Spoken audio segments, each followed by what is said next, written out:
vidéo avec le e-dig touch. Donc cette fois-ci j'ai un laser rotatif à 1,80 m avec une pente à 1,6. Donc je vais dans ma pente, je fais une simple pente. Ok, une simple pente.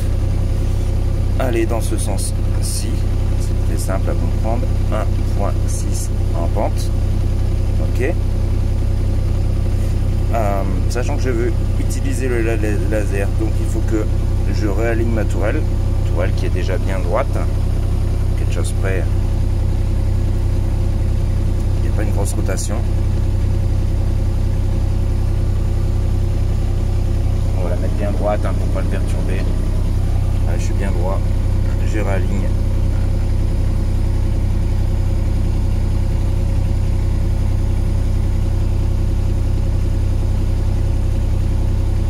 Voilà.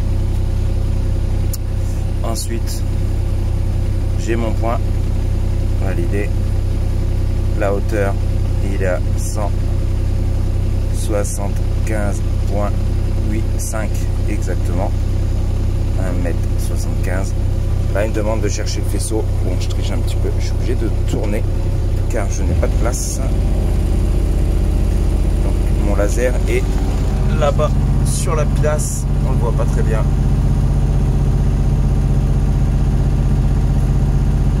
Il est là-bas. Donc, il est carrément derrière moi. Donc, je cherche mon point. Dès qu'on va passer devant, on va le voir très clairement à l'écran. Là, j'ai dû le passer en tournant.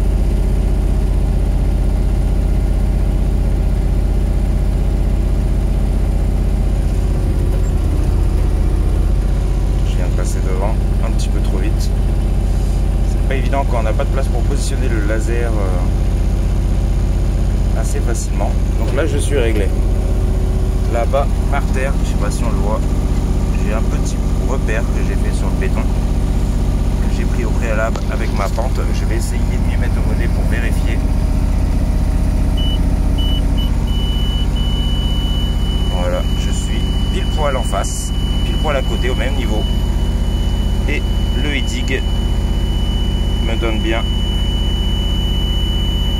mes 0 cm.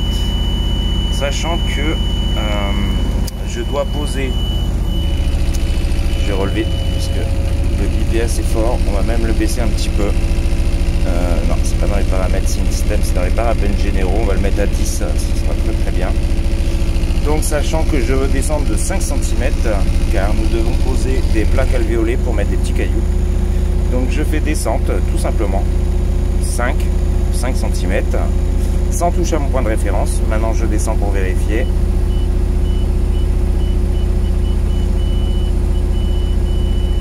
Voilà, je suis même un poil déjà trop bas. Donc on va devoir recharger un tout petit peu en caillou à cet endroit.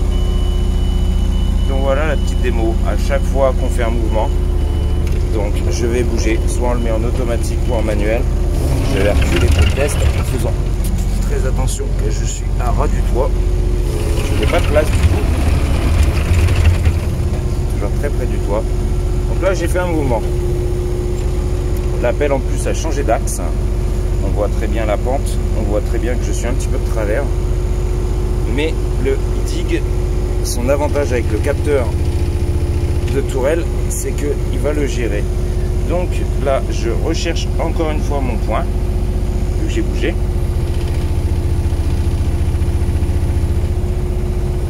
Chose qui ne va pas être forcément évidente, car j'ai du mal à l'avoir à cause de la cabine. On va y arriver.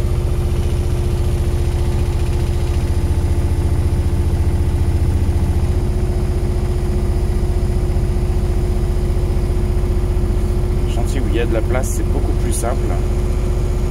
3, 2, 1, 0. Il l'a chopé. Donc j'ai un deuxième point juste là. On va aller le vérifier. Par rapport à mon point qui est là. Mon godet, donc vous voyez il vient de descendre 5 cm et je vais même descendre pour pour prouver que la valeur est très très bonne malgré les mouvements de cabine. C'est que mon point est bel et bien à 0. Et par rapport à ce point 0, malgré la pente, il faut que je descende de 5 cm. Donc la valeur est bonne. Merci Dig.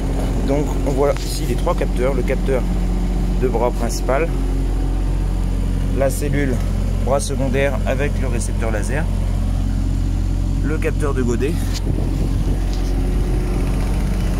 Dans la boîte derrière, on voit à peine, je ne vais pas l'ouvrir, mais on voit le capteur de tourelle. Ici l'afficheur LED, donc je ne me sers pas du tout, même avec l'ancien système, je ne le regardais jamais, je préfère regarder l'écran. Donc voilà, bonne journée à vous.